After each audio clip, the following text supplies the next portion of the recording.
Welcome back to a very special edition of Nuestra Causa. We are here today at CPLC main corporate office's boardroom. Joining us this morning is here with us CPLC's fifth president, Pete Garcia. Good morning. Good morning. Thank you very much for joining us today. Very crucial decisions were made in this boardroom. Can you talk to us a little bit of one of those very important moments in CPLC's history? I think some of the changes in our community dictated that CPLC changed some of its board structure. We increased the size of the board. We increased some of the expertise that we needed on the board, but we always maintained the community residents as the majority to dictate or at least provide the input as to the needs in the community. And that's been a successful point for Chicanos por la Causa. Why is a diverse group of people important to have in a boardroom? Why was it important for CPLC to have a community advocate and have a business leader, a corporate representative? Why is that important? Well, we felt we needed, once we started to develop programs and really assist the community to grow, we needed expertise like bankers, lawyers, developers, as well as the community input. I mean, if you build something and it has no community tie, I mean, you're building a structure nobody will use.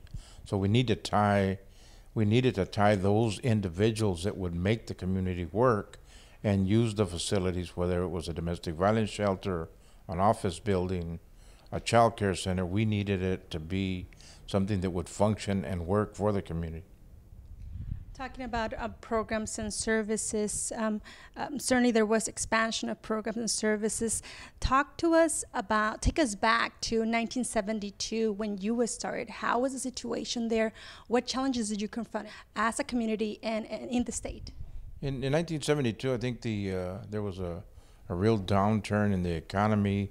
There was unemployment, educational attainment.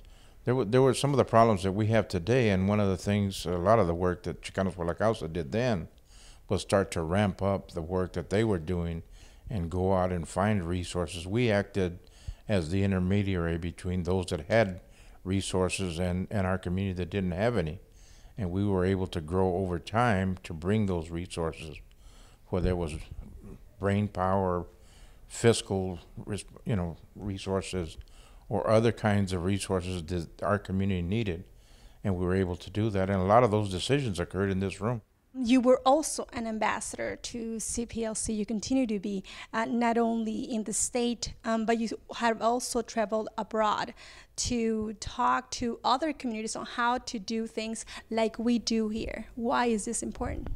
I think the importance of Chicanos por la Causa's reputation and the work that we were doing in a variety of fields, whether it was economic development, social services, whatever we were doing got spread to different parts of the nation.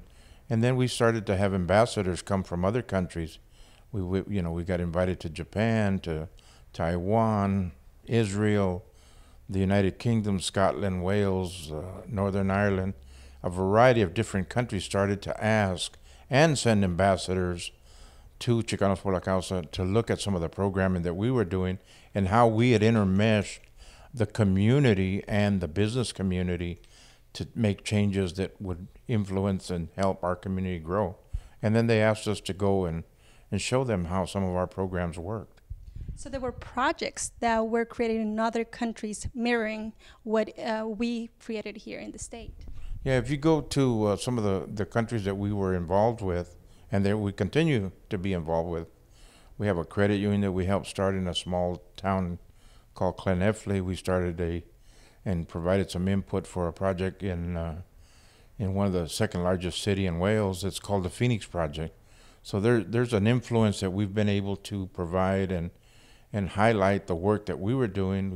We did a project in London and provided information to 350 of the top businesses called Redirection, and showed them some of the work we were doing and highlighted how we continued after we did one project, we would move on to other projects because our community needed more than one project. And many of the business people asked, how do you guys continue to do more than what you're doing?